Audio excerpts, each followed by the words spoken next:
दर्श ने वरिष्ठ को मार दिया, वो भी उस वरिष्ठ को जिसने दर्श को मारने की योजना बनाई थी। दर्श को हराने का सपना देखना भूल जाओ सुप्रीम पैलेस वालों। वर्ल्ड स्पिरिट एसोसिएशन के सदस्य पारस और कौशिक खुशी में चीखते हुए ये बात कहकर अपने कमरे में चिल्लाते हुए जश्न मना रहे थे। दर्श ने सुप्रीम पैलेस के वरिष्ठ को मार गिराया था और ये बात काफी बड़ी थी, वो भी सुप्रीम पैलेस के उस वरिष्ठ को जिसने दर्श को मारने की ना जाने कितनी योजनाएं बना डाली थी। वरिष्ठ की योजना इतनी सटीक थी, इसे देखकर कोई भी उसकी योजना के विफल होने का अनुमान नहीं लगा सकता था। उससे भी बड़ी बात यह थी कि द्वीप समूह के बुजुर्ग और सुप्रीम पैलेस की सेना को इस बात की भनक तक नहीं थी कि दर्श ने उनके ही एक स्कूल के वरिष्ठ को मार गिराया था। 3 स्कूल की सेना जो दर्श से मुकाबला कर रही थी, उन्होंने वरिष्ठ के मरने की खबर सुप्रीम पैलेस की सेना से छिपा कर रखी थी। लेकिन इस तरह बात को छुपाना क्या ये सही था? क्या होगा जब ये बात सुप्रीम पैलेस के राजा स्वामी को पता चलेगी? क्या सुप्रीम पैलेस से 3 स्कूल के युद्ध की बात छुप पाएगी? शिवहरि ने 3 स्कूल के वरिष्ठ को उनका पीछा करते हुए देख लिया था, इसलिए दर्श और आरुषि को आगे भेजकर शिवहरि वहीं रुक गया। क्या तुम लोगों को अपनी मौत का डर नहीं? आखिर क्या चाहते हो तुम लोग? शिवहरि उन 3 स्कूल के वरिष्ठों से मिलकर उनसे पूछता है। हम चाहते हैं कि हम दर्श को जान से मार दें और तुम इस योजना में हमारा साथ दो। बदले में हम तुम्हें मुंह मांगा इनाम देंगे। ये सुनकर शिवहरि क्रोधित हो उठता है और उसने उन 3 स्कूल के वरिष्ठों से कहा, किसी ने भी मेरे भाई दर्श को छूने या मारने की कोशिश की तो मैं उसे छोड़ूंगा नहीं। मैं उन सबको जान से मार दूंगा जिसके मुंह पर दर्श के खिलाफ कोई भी साजिश आएगी। शिवहरि ने चिल्लाते हुए वहां मौजूद सभी वरिष्ठों से कहा। सभी वरिष्ठ दंग रह गए। आखिर शिवहरि दर्श का साथ क्यों दे रहा था? शिवहरि दर्श के लिए जान लेने और जान देने तक के लिए तैयार था। शिवहरि अकेला उन 3 स्कूल के वरिष्ठों के सामने खड़ा हुआ था। क्या यह मुकाबला एक तरफा था? क्या शिवहरि वाकई उतना ताकतवर था कि वहां मौजूद 3 स्कूल की सेना और साथ ही उनके वरिष्ठों को अकेला ही खत्म कर सके? शिवहरि ने कहा, जो दर्श का दुश्मन वो मेरा दुश्मन। अब मैं भी देखता हूं कि कौन दर्श को मारता है। एक बात कान खोलकर सुन लेना तुम लोग कि जो कोई भी दर्श के विरुद्ध जाएगा या उसे मारना चाहेगा, उसे मुझसे मुकाबला करना पड़ेगा। दर्श को मारने के लिए तुम लोगों को पहले मुझे मारना पड़ेगा। अगर तुम लोगों के अंदर ताकत है तो दर्श से पहले मुझसे युद्ध करो। उधर दर्श भी अनजान था और आरुषि भी नहीं जानती थी कि शिवहरि दर्श के लिए ऐसा कुछ भी कर सकता है। आरुषि को शिवहरि पर भरोसा नहीं था, मगर क्या अब आरुषि शिवहरि पर भरोसा कर सकती थी? क्या शिवहरि भरोसे के लायक था? क्या वाकई शिवहरि दर्श की सहायता करना चाहता था या ये सब केवल एक ढोंग था? अब दर्श और आरुषि 1000 हड्डियों के मकबरे की ओर निकल चुके थे। वहीं शिवहरि 3 स्कूल के वरिष्ठों को दर्श के पीछे जाने से रोकने के लिए उनके सामने खड़ा था। तभी 3 स्कूल के वरिष्ठ के साथ साथ एक बड़े बुजुर्ग वहां आ गए। ये बुजुर्ग हेवनली मार्शियल रियल्म्स के तीसरे स्तर पर थे। तुम लोग गलतफहमी में जी रहे हो।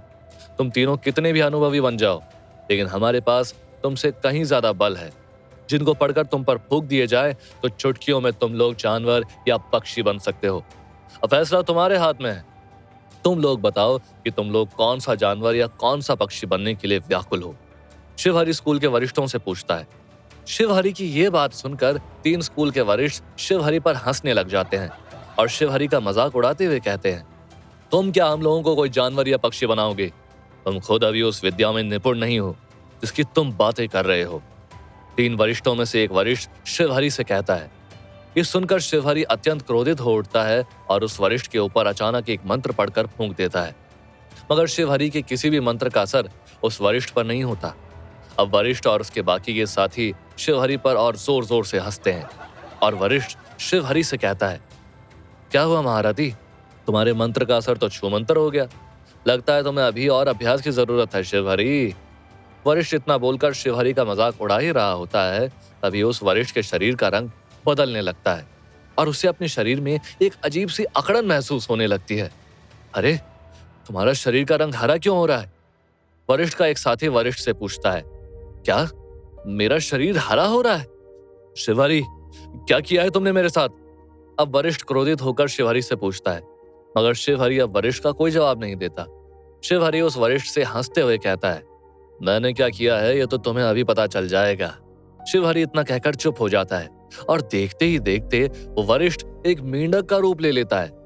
उस वरिष्ठ को मेंढक के रूप में बदलते हुए देख उस वरिष्ठ के सभी साथी डर जाते हैं।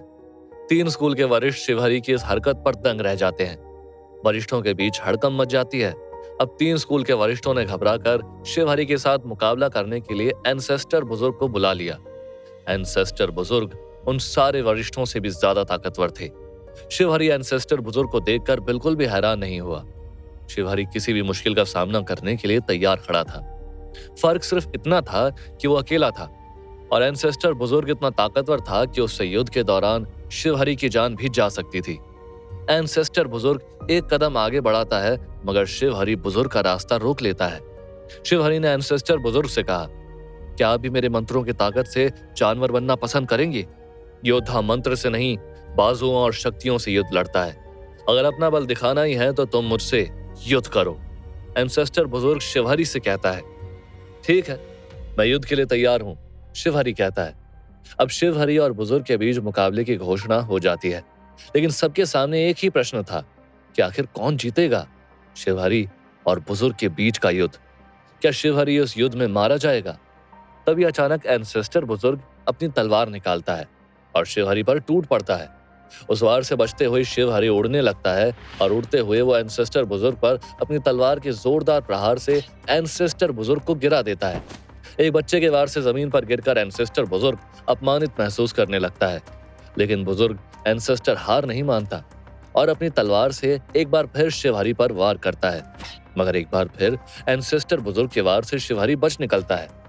एंसेस्टर बुजुर्ग 3 स्कूल की सेना और वरिष्ठ की धड़कन अब शिवहरी की ताकत देखकर तेज हो जाती है। सभी के दिमाग में एक ही बात चल रही थी कि आखिर कौन जीतने वाला था यह मुकाबला? क्या वो शिवहरी था या बुजुर्ग? एंसेस्टर बुजुर्ग ने गुस्से में बिना समय गवाए एक जादुई आकर्षण बनाया। वो आकर्षण इतना मजबूत था कि कोई भी साधारण इंसान उसे नहीं तोड़ सकता था। शिवहरी को बुजुर्ग ने उस आकर्षण में घेर लिया था। ये बिल्कुल वैसा ही आकर्षण था जैसे द्वीप समूह के बुजुर्ग ने दर्श पर बनाया था। दर्श भी ऐसे ही 13 नीले रंग के आकर्षण में कैद हो गया था। ठीक वैसे ही शिवहरी भी 13 नीले रंग के आकर्षण में कैद हो गया था। उस बार तो दर्श जादुई तावीज की मदद से द्वीप समूह के बुजुर्ग के आकर्षण को तोड़ने में कामयाब हो गया था। पर क्या शिवहरी भी इस आकर्षण को तोड़ने में कामयाब हो पाएगा? शिवहरी नहीं जानता था कि वो बुजुर्ग कौन थे और क्या चाहते थे। शिवहरी इतना जानता था कि वो सब दर्श की मौत चाहते थे, मगर दर्श की जान बचाना अब शिवहरी की जिंदगी का हिस्सा बन गया था। एक एक करके शिवहरी और द्वीप समूह के बुजुर्ग के बीच मुकाबला होने लगता है। अब शिवहरी आकर्षण तोड़ने वाले हर मंत्र का उपयोग करके उसे तोड़ने की कोशिश कर रहा था, मगर वो उसे तोड़ नहीं पा रहा था। तभी शिवहरी को याद आया कि उसे इस आकर्षण पर टैंगो तलवार से प्रहार करना चाहिए, जो उसे राजा परम से मिली थी। शिवहरी ने अपने हथियार टैंगो तलवार को हाथ में लिया और ऐसा वार किया कि शिवहरी का वार देखकर सब चौंक गए। शिवहरी ने अपनी तलवार के एक ही वार में द्वीप समूह के बुजुर्ग के सारे 13 के 13 नीले रंग के आकर्षण को तोड़ दिया था। द्वीप समूह के बुजुर्ग ये देखकर तंग रह गए थे कि आखिर शिवहरी 13 नीले आकर्षण को तोड़ने में कामयाब कैसे हो सकता था।